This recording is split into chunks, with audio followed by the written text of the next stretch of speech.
Hey there, Mark Brown. You and I see a lot of presentations and we see a lot of corporate presentations. Oh yeah. So if you're listening to this today, we're going to focus on costly corporate presentation mistakes. And if you don't pay attention, if you work for a company, if you present for a company, hey, please pass this on to Yes, someone who yes. needs to hear it. You don't have to tell them it's you. This is why you need to hear it, but just get it in front of them because step one is awareness. Now, these Right. mistakes can kill brands, confuse audiences, and cost organizations more than they realize. When you're a corporate presenter, you're up in front of potential clients, you're in front of your colleagues, like both Investors. Yeah, investors, yeah, yeah. all three of them, even more, are different challenges. But with these mistakes, because I'd love to say, Mark, we've seen it all, but we've never seen it all because A we're lot. always surprised. But we've We've seen a seen a lot lot. over a Yeah, we couple have. decades. But I wanted to hone in on corporate presenters because I think it's a different, speakers, corporate presenters, pastors listen to our podcast. But today we're focusing on costly corporate presentation mistakes.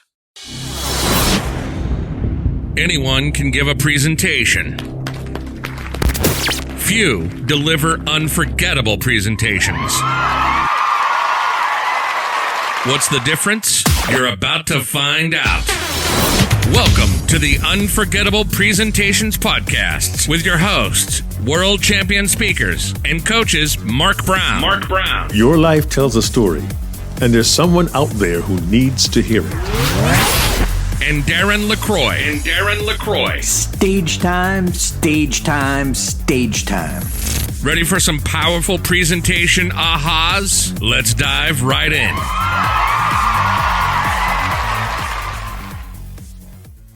And if you're listening to this, it doesn't matter what kind of presenter you are. I'm going to invite you to be open to Yes. the truth. To the truth. And we're asking you to take inventory because I know one of the biggest challenges out there is ego, that we think we're better than we are. Myself included, still to this day, we think we're better than we are. We have to take inventory and ask yourself, am I making any of these mistakes? And I want to be very clear about one thing. We want to be clear. We're not just pontificating or pointing fingers because everything we talk about today, we have done in our careers. It has taken me 30 years to learn some of these mistakes, and sometimes I still make them. So grab a pen, grab a pencil, whatever you want to write with, record this and pass it on. We really believe it'll be helpful for anyone who wants to deliver any kind of corporate presentation to go from good to great to unforgettable. Darren, our promo always says, let's dive right in. So I'll Yes. let you lead. Let's dive right in. And I Yeah. want to say how a lot of us are looking at Mark and me as Toastmasters or NSA members, speakers, but I want you to know that we work with corporate clients all the time. Yes. We just had an event, Own the Stage, last week where two of the VIPs were corporate presenters. And Mark, this is a quote that I'm super proud of, coming from my very first coaching client ever. He was a founder of a company called iProspect. And he said, Darren LaCroix's presentation coaching was critical to the growth of our company.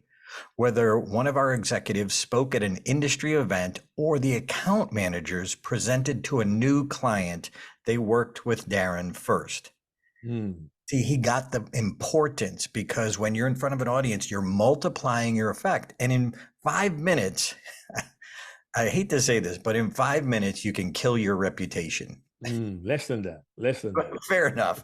I was giving him a little grace that if people are watching you, they're sizing up you, your career, your company, the idea you represent. All of these things are at stake. So as our friend Ed Tate says, these are high stakes presentations, Yeah. whether it's internal or external. And I love what the CEO had said, because if it was somebody going to speak at an industry event, well, that affects the reputation of the company, how good they are. And obviously, if they're going to speak to a potential new client, that of course is critical to making the sale. So Mark, as you said, I felt it was important to set that up though, just that Okay. context. So Now we're diving in. all right, here we now go. we're diving in. Now we're diving into the diving in. All right, so Mark, I just want to go through these, give a few quick insights, but please take inventory. So number one, lack of clarity. Number one, lack of clarity. When we see people present, we always ask ahead of time. So what do you want the audience to do, think, or feel? And I don't know why, but corporate presenters, I don't know if it's the training they take or not, they might have some great insights. And we are assuming you know your content. We are assuming you know your job well. We're just talking about, okay, here's my knowledge. Now let me get it through the ether into the brain of the audience. Yeah. We say the most important part of a presentation is the thought process in the listener's mind. So if you're not clear, that's killing your reputation. It's killing your brand. It's hurting your personal career. Who wants to give someone a raise or a promotion if you can't even do this basic yet critical skill that a lot of people mess up? Yeah, and lack of clarity can easily lead to misinterpretations, misunderstandings. Oh, I thought you meant this. Yes. Oh, I thought you meant that. And anybody who's been around stage time for a while, they'll know that Darren and I teach clarity, clarity, clarity. I come from an IT background, kind of, in the banking industry. And those in IT will know the famous cartoon that was floating around that shows a rope swing in the yard, and it tells you what the designer designed, what the requester requested, and it shows 4 different pictures of the same thing. It's been going on for decades. It's a funny little cartoon, and it's nice, but it makes an important point. We must now ask ourselves, am I being absolutely clear in my communication? And it's funny, Darren, when we coach even speech contestants, and you tell them, you go to a group of people to test your speech, ask them, what was unclear? Was anything unclear for you? You have to be crystal clear, especially when your career, your company, and a lot of dollars, euros, or any kind of denomination you want, when there's money at stake, clarity is critical to avoid misunderstandings and to make sure no one says, but I thought you meant that. One key to doing that is to put yourself in the place of the person who is hearing your presentation. You know what you want to say, but are you clear on what they're hearing? That's going to be a key as well. Yeah, and it directly impacts, and we're talking about costly, talking about revenue, but it's also productivity.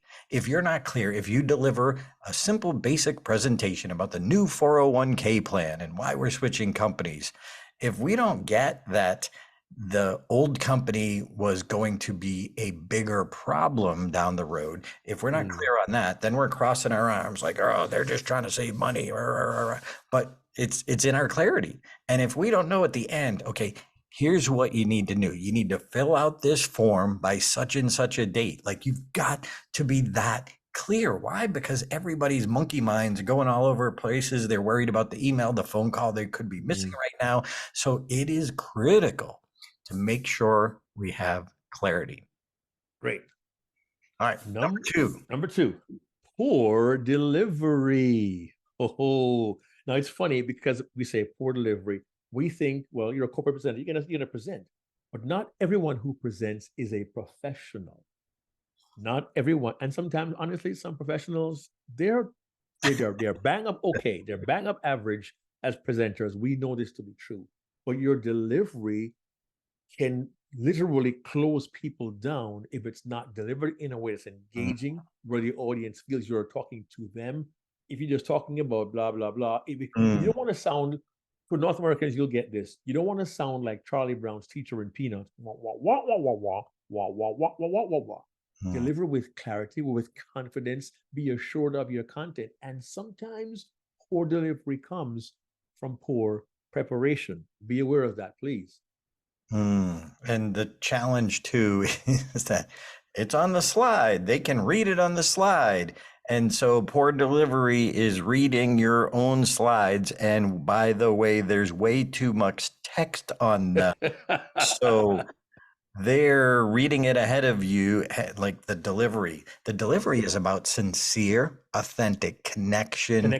Yes. Audience. Yeah.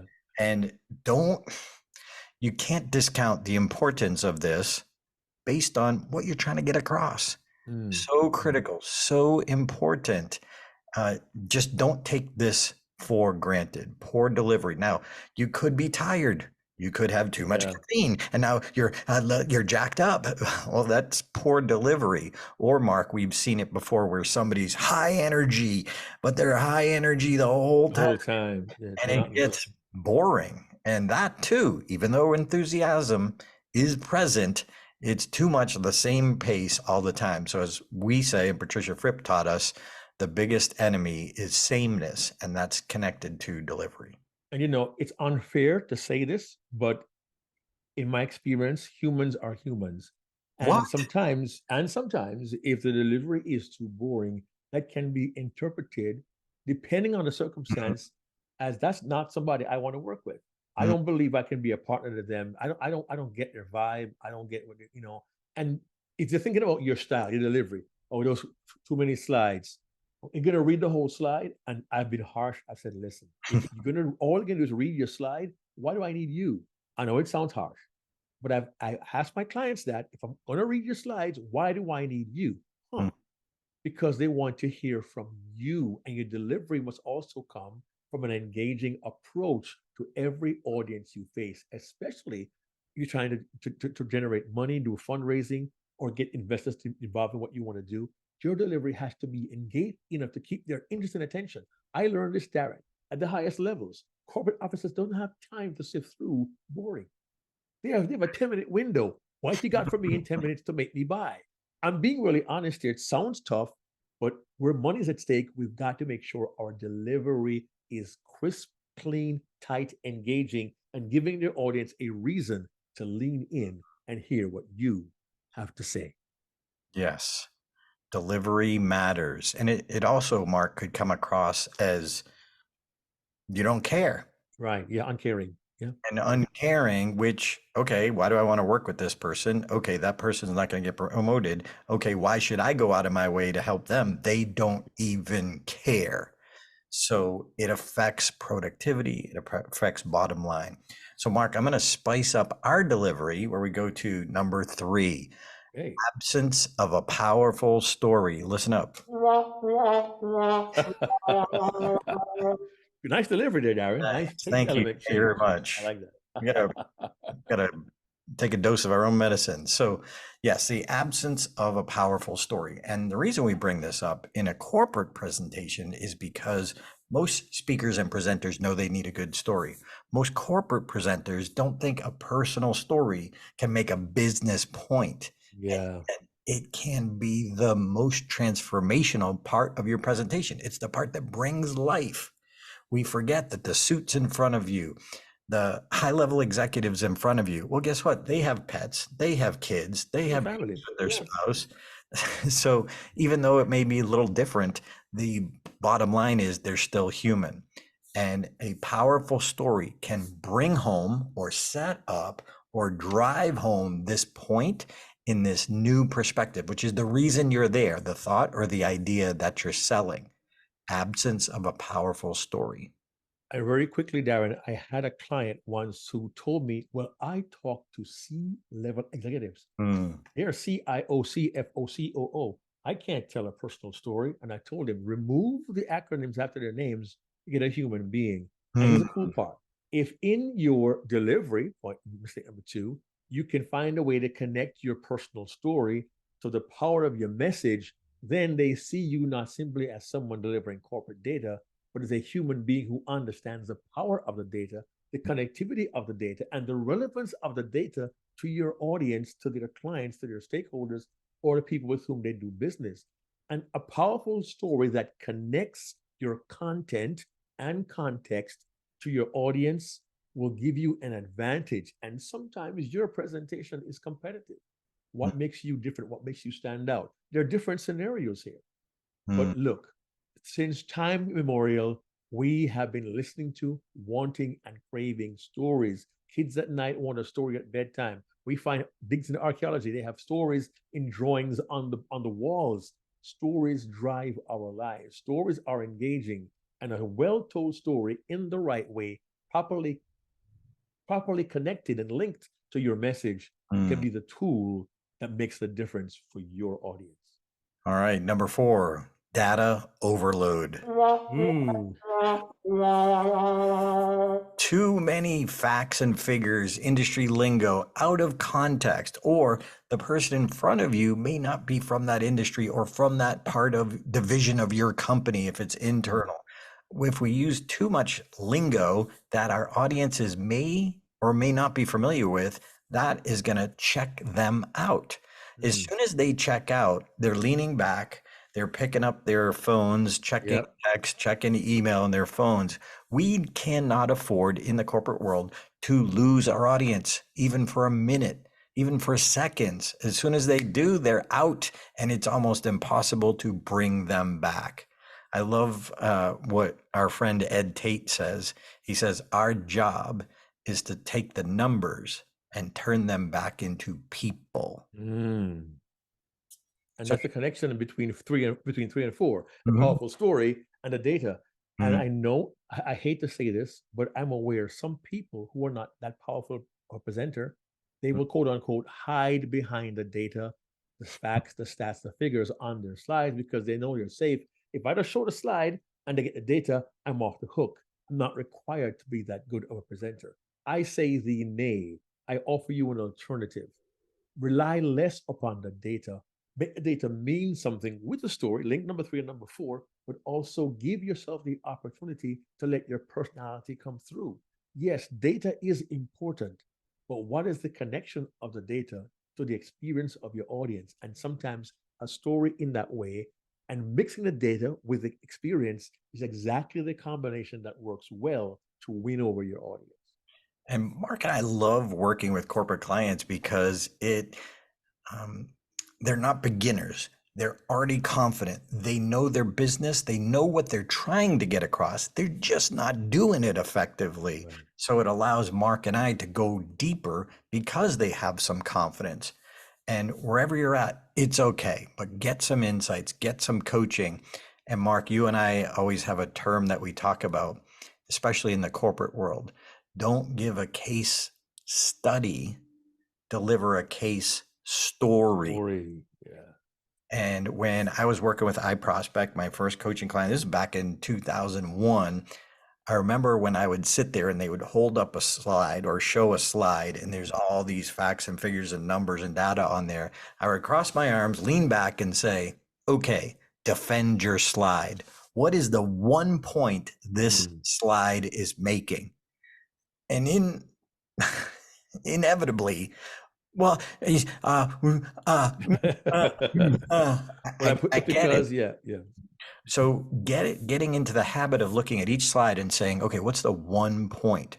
You can make another slide. Yeah. I love when Jeffrey Gittema goes, they're free. Make another slide, but give us one at a time, one spoonful bite that we can just build on top of the other. If it's a more complex graph, show us one at a time. So we're with you. We got it. Oh, and then we reveal the big aha. But if you have too many numbers up there on the slide, some people are looking at these numbers over here. Some people are looking at these numbers. Mark, we saw it at NSA convention. Oh, really? I was there a couple of weeks ago. Yep. It's like, so what do you think? It's like, I don't know. What do you want me to look at? Because there's so much up there. Look, we tease. We've done this ourselves. But our job is to help people bring clarity to their presentation, and data overload ain't help nobody do nothing. One of my best evaluations very, very early on, I'm talking about late 1990, 96, 97, I was presenting. I had someone come on lovingly, and I thank goodness for them. They told me, wonderfully horrible slides you have, Mark. And they told me how bad they were. But I knew them well enough that they could tell me that to my face, but I did not see what they saw.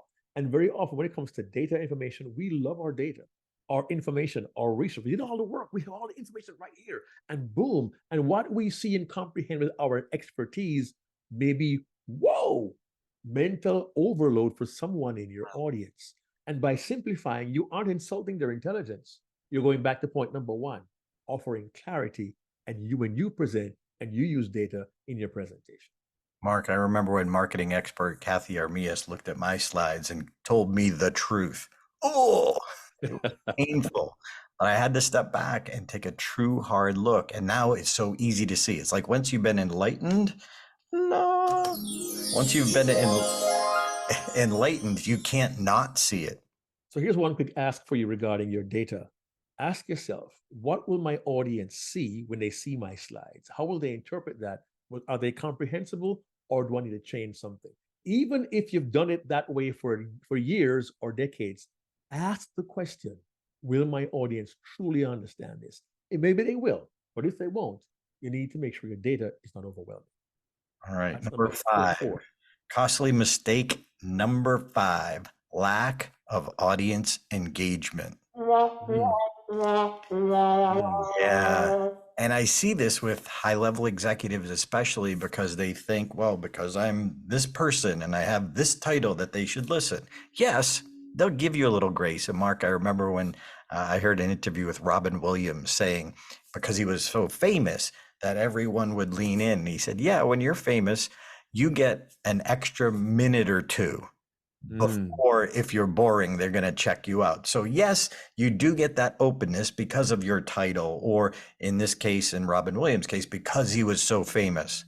But you got like 5 minutes where you better get to something good or I'm checking out. So you might get a little grace, but at the same time, how can we, and Mark, we call them ping the audience. How can you ping the audience? How can you just check in? Does that make sense?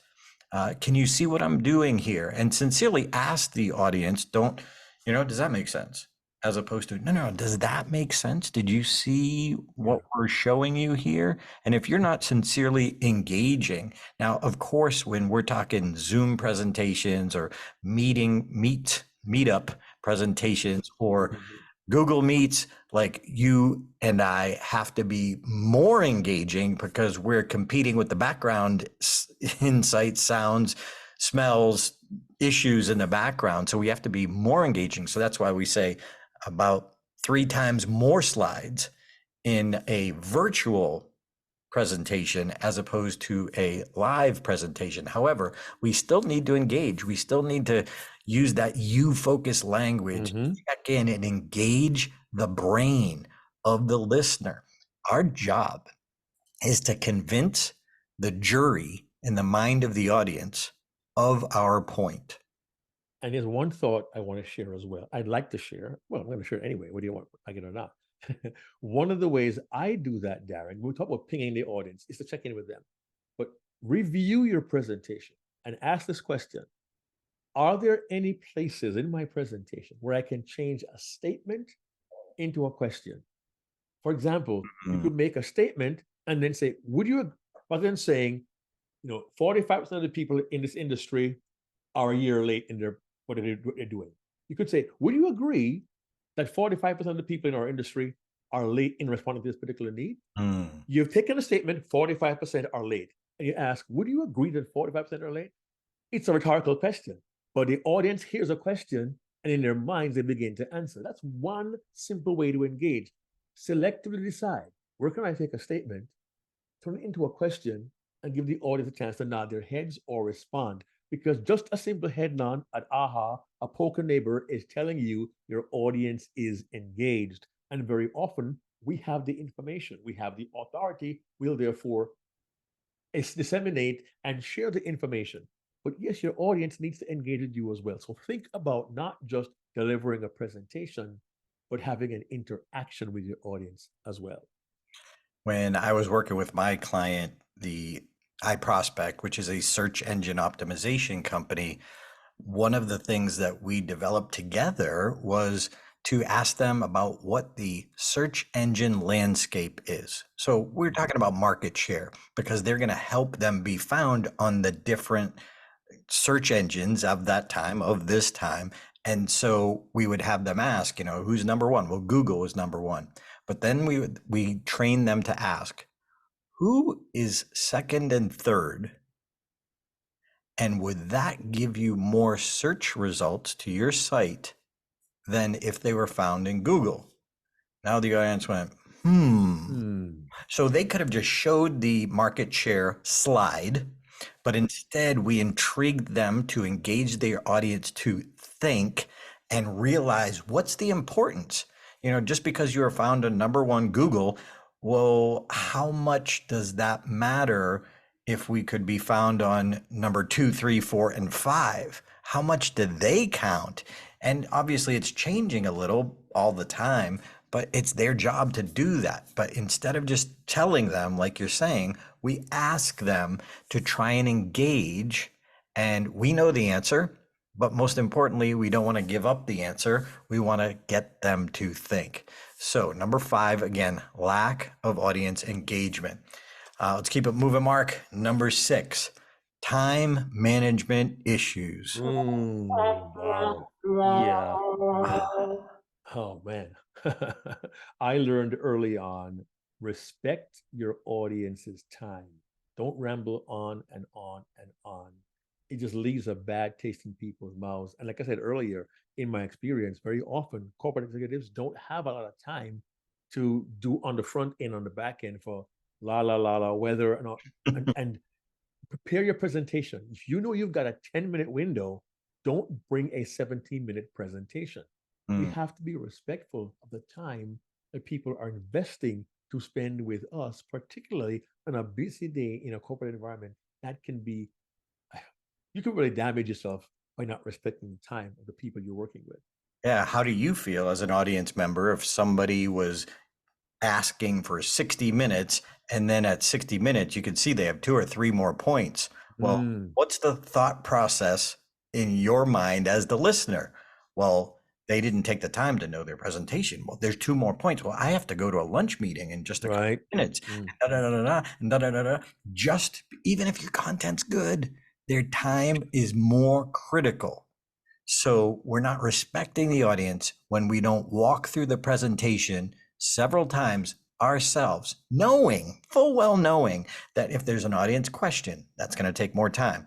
If we're asking them to engage, that's going to take more time. If you're training, the exercise that you have them do is going to take a lot more time. So we have to, Mark, in the Toastmaster world, we teach contestants, it's a 7.5-minute speech. Okay, but we say write it in 6. So if you're delivering a 60-minute presentation, we're saying create it so it's 50 minutes. So you have time for the extra engagement, or even 45. No one's going to be upset because you ended early. No one will be upset because you ended early. They'll probably be thankful, and they'll probably listen all the way to the end instead of the checking out process as we approach the end of your time. It's a respect. It's just too important, because now, Mark, I'm guilty of this even recently, of flipping through my slides a little extra quickly. Like, okay, so we don't have time for that. Click, click, click, click, click, click, click. Now, one of the ideas that we teach people is to have a separate slide deck. You have a 45-minute slide deck, a 30-minute slide deck, and a 60-minute slide deck, because sometimes we may have our time cut as we walk to the front of the room to deliver the presentation. So you don't have time to hide slides, delete slides in that moment, but you could, oh, okay, I'll use the 30-minute deck. I'll use the 45-minute deck. Yeah, that's a good point. And in terms of impact, please understand, we're not trying to give anybody a hard time, but please be aware that your reputation could be at stake. I can recall a convention I attended, and there was a very high profile guest speaker, and they happened to go significantly over time. And I got it on very good authority. We will never invite that speaker back. And that was many, many years ago. And that particular speaker has not attended that particular convention in my time in at least 15 years, probably more, probably 20. But it goes to your reputation as well. If someone believes, you know what, Mark Brown is great, but I found out he does not respect my time. In their minds, they easily say it's all about him and his ego. We don't need to collaborate with somebody whose ego is that big, who won't respect my time. That may not be your intent at all, but it can come across that way. So be aware what happens in the other person's mind on the other side of the table. How do they respond to how we behave when we take the platform? So please don't make the mistake of not respecting the audience's time, particularly corporate, where time is money. Yeah, and by the way, if you are speaking at let's say a big corporate meeting or a convention in the corporate world, and you have 60 minutes and you realize you're starting late, it is our responsibility to talk to the event planner and say, okay, do you want me to still do my 60 minutes or do you need me to cut it to 45? It's their Mm, call, not yours. So even though you're brought in to do 60 minutes, guess what? If they have lunch planned, they might have 1,000 people who are going to go to another room and be served a hot meal.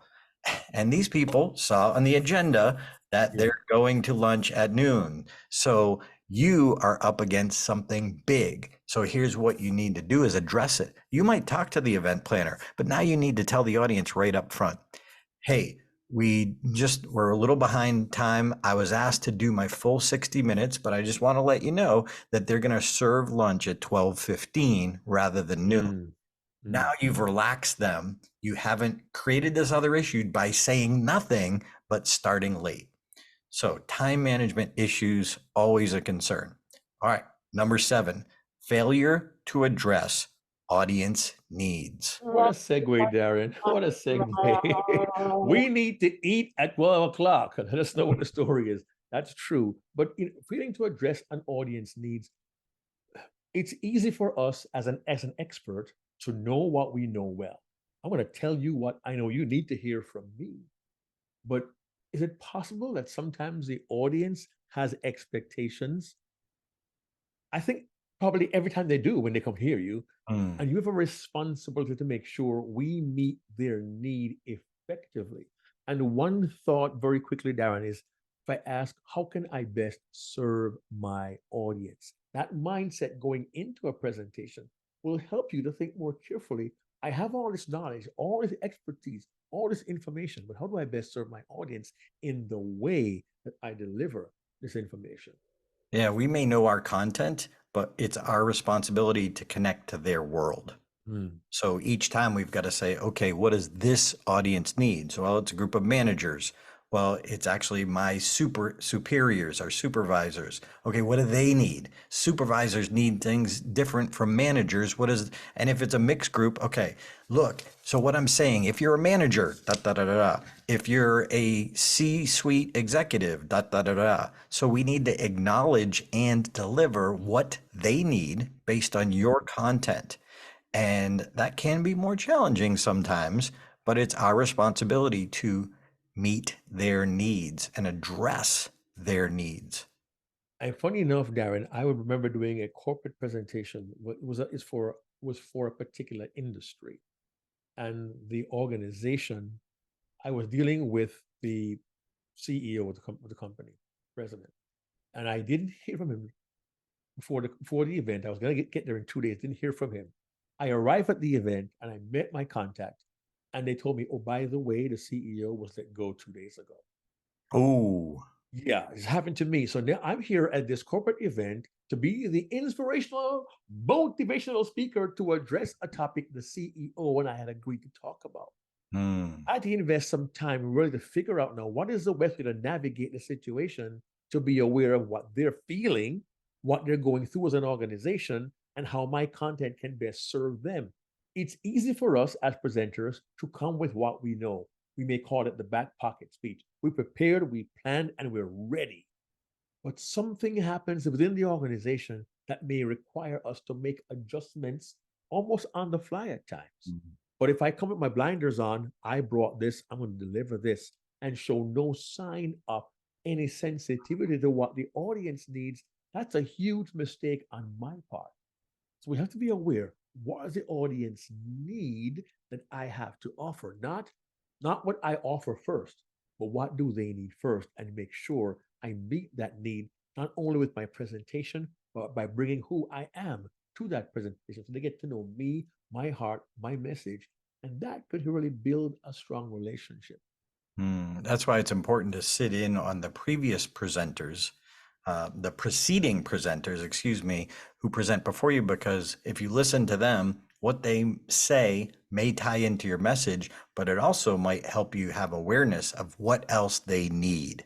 I was just speaking to a property management company, and the presenter before me was talking about yes and the ability to improvise. Well, I saw that and I saw the need, and I remembered what the buyer wanted from me. The person who brought me in, he really wanted interaction. So I took what was set up by the previous presenter and tied it in and adjusted one of my exercises, brought it up closer to the front, and then delivered that to get them to actually not just know what yes and meant, which is an improv technique, but have them experience it. So I had them get in groups of 2 or 3, and then they planned a party together and to feel how it went when people said no and negated everything you said, and then when they said yes, and how it really felt different in the collaboration part. Now, side note, he was on Zoom and they had a laptop in front of the room because he couldn't be there. So when they were interacting, that's what he told me they wanted and needed. I held it up because it was a motivational speech, but it was also meant to be team building, Okay. infused. They didn't call it team building, but they wanted me to infuse it. So I held up the laptop, and after he sent me a personal private email saying, "Hey, thanks for letting me see the interaction." And so I knew that was a need, and we've got to make sure. And as Mark, your example, it may need to be adjusted as we walk up on stage. Yeah, and the truth is that look, you won't get CEOs getting fired, 2 days before an event, 2 days before an event on a regular basis. But I also want to touch on one more thing regarding the corporate side. Sometimes we have to give internal presentations within an organization, and your boss says, "Yep, you're going to talk to that particular team about this." And I used to be in the IT world where you had different departments, production control and programming and system testing and all this. And it was important to communicate clearly each with the other, because you could invest literally 2 weeks of your time preparing something, you would deliver it, and you find out that's not what we needed. And it may sound ridiculous, but think about the human hours, the human days that can be expended if we don't realize we have to know exactly what that particular department needs. And I don't have a ton of corporate experience, but I do know that there are times within corporations, departments don't always communicate effectively. And when that breaks down, production can stop and the impact is clear. And I really believe if we make sure, do we know what they want? Does my presentation meet their needs? Does my talk answer the questions they will ask even before I ask it? So side note here is, particularly within internal presentations, it's wise to find out and determine what questions might my presentation raise, and what questions do they have now that I need to address in my presentation. And that's part of the internal communication piece that I've seen go well, and I've seen it go poorly. And I would encourage you, be very clear. What does that particular team, that group, that department, that division need from us? And how can I communicate that clearly, articulate that clearly, communicate with them clearly, so make sure their needs are being met. We've got to ask ahead of time, the person bringing us in, okay, who will be in the audience? What do they need? What do they need? What do they need? And what do they need? And we've got to address them all in some manner or other. All right, number 8, lack of call to action. Good sound effects today, Darren. Thank you very much. CTA, the call to action. Yeah. It's part of the process. It's part of what we teach in our book, Deliver Unforgettable Presentations. It is critical. Okay, what do you want them to do? What is that one next step they have to take? 401k. You need to go to this link and fill out this form by this date. Got it. But we need to say it 2 or 3 times, saying it or mentioning it. And Mark, you and I did a podcast. Your one main thing. Your one thing, yep. What's your one thing? Okay. So whatever your one thing is, in this case, your call to action, we need to emphasize it in our delivery. Goes back to poor delivery. So what you need to do is go to that link that, Barbara told you about, and fill out the form by next Tuesday. Okay, that's delivery. That does not get me to emphasize the importance of what I need to do when I need to do it. So people can be mentally checking out if your delivery doesn't emphasize the importance of it. And then if you have an accompanying slide as well, does that emphasize the importance of doing this by when, in this way, whatever that might be? Yeah, the thing is that I got to tell you, a call to action has to be also very clear. What do you want me to do with what you just told me? How do I apply that? And hopefully, how do I apply that today? And certainly when it comes to corporate, it's about taking action. What needs to be done? What will be the result? What kind of revenue can we generate? How can we make our product or service serve our clients better? There's so much involved in having a clear call to action, because the last thing you want is for someone to say, "Oh, that was nice, but what do I do with it?" And the worst thing is, there's an hour of my life I can't get back. Hopefully, no one ever says it about anything that you say in your presentation, but they need to walk away saying, "I could use that." If there's one nugget that they can walk away with, a pearl of wisdom, an aha, but make sure you leave your audience with an action they need to take for whatever it may be: improve their lives, build their company, strengthen their team. Give them a call to action. Use verbs in your call to action. Use These are action words. There it is. Use verbs. Bam. All right? That's clarity, Mark, right there. That's clarity. Got a call to action, use verbs. All right, number 9, inadequate preparation. Look, man, Darren, I know my stuff. Okay, I've done it for a long time. I know my stuff. I'll just go in there. I can wing it. I'll hit it with a few slides. I got this. Or do I got this? What do you think? Yeah, it goes back to all the other 8. Like, do you not only know your content, but are you getting it across clearly? David Brooks taught me, let no one out prepare you.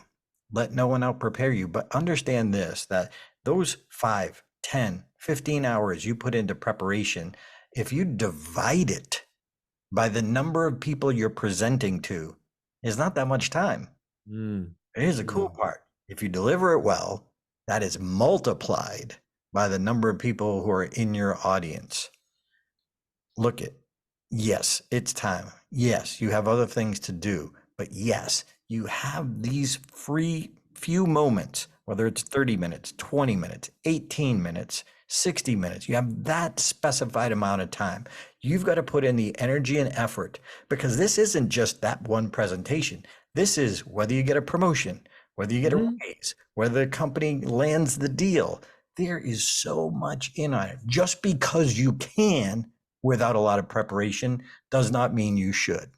Yeah, and we cannot stress this enough. Your knowledge and expertise in your head is wonderful. But if you are unable or ill-equipped to transmit that information, to articulate that well, to engage the audience, to get them to buy into your message, whether it is you're selling them or to using your influence effectively, if you don't plan and prepare and rehearse that, it could be a significant difference between where you are, where you want to be. It could be a significant difference in a financial basis. It could be a significant difference on who decides to work with you as part of your staff or who will collaborate with you, because how well you prepare will determine how well you deliver. And how well you deliver will determine the response your audience has. And the response your audience has, well, you fill in the blank. Yeah, don't look at this as fluff. This is important stuff. He rhymed. Oh, wow. 9 costly presentation mistakes. And what's your call to action?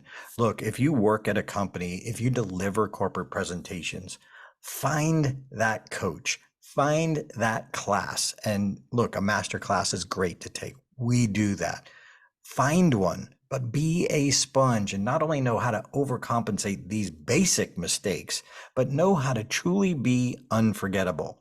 Go to getaspeakingcoach.com. If, again, you work for a corporation, invite Mark and me in to deliver one of our modules for unforgettable communications, one of our 4 modules, and we will make it a game changer at your company, in your corporation. Mark Brown, take us home. My friends, let's avoid these 9 costly corporate mistakes. We want you, our desire for you is to become not only good, not only great, but to become unforgettable. Check us out. Check out our stage time programs. We want you to be unforgettable. And we trust that when you next deliver a presentation, you will use the tools, tips, and techniques that we share, and you will deliver an unforgettable presentation. We will see you next week. Check out deliverunforgettablepresentations.com for our book, which is a game changer, or our corporate training. See you next week. Hey there, this is Darren LaCroix. Thanks for checking out this podcast episode on YouTube. If you want all of them, not every one is on YouTube, check out your favorite podcast platform so you don't miss an episode. Keep being a sponge so you can be unforgettable. Check out StagetimeUniversity.com, where good presenters become unforgettable.